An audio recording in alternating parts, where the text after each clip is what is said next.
You're 20, Mexico City. Your father was a labor union negotiator. He spent 30 years talking men out of strikes and lockouts. He'd come home, loosen his tie, and say the same thing every night. Nobody got everything they wanted. That means it worked. He taught you to listen before you speak and to find the price of an argument before someone decides the price is blood. You study law at UNAM. Top of your class. You read people the way mechanics read engines. You hear the rattle before it becomes a breakdown. You graduate. Take a job at a small firm handling business disputes. Contract negotiations. Corporate mediation. Boring but stable. Then a man walks into your office without an appointment. Expensive suit.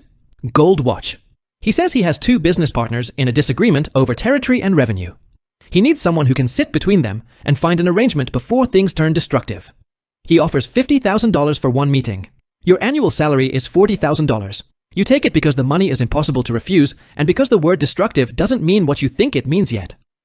The meeting is in a private room at a restaurant in Polanco. You walk in expecting 2 businessmen in suits arguing over a contract. What you find is 2 men surrounded by bodyguards with holstered weapons sitting at opposite ends of a table that might as well be a border between 2 countries. One controls the Pacific corridor. The other controls the northern highway routes. A shipment crossed from one territory into the other without permission, and soldiers got killed in the response. The Pacific boss wants compensation.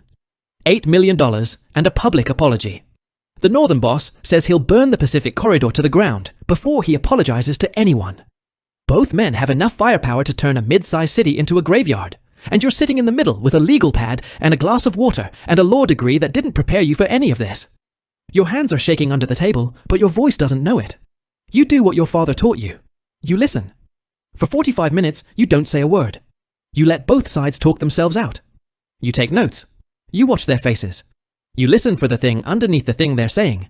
Then you talk. You don't take sides. You reframe the problem. The $8 million isn't about money. It's about respect. The Pacific boss needs to know his territory is taken seriously. The refusal to apologize isn't about pride. It's about precedent. If the northern boss apologizes once, every rival on the border will test him expecting the same weakness. You find the gap. A third territory.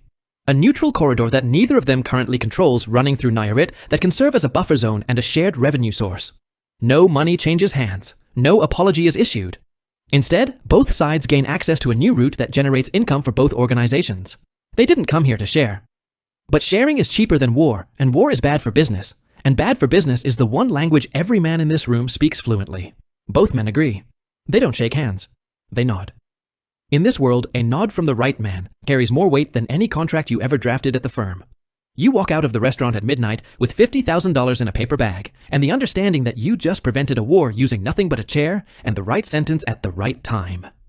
The man in the suit calls you again. Then you're on retainer. $20,000 a month to be available when negotiations arise. You quit the firm. You tell your father you're doing private mediation for high net worth clients. He looks at you the same way your mother looked at your father when he came home from a negotiation that went bad. He knows something is wrong, but he doesn't know what, and you don't give him the chance to ask. The jobs get bigger.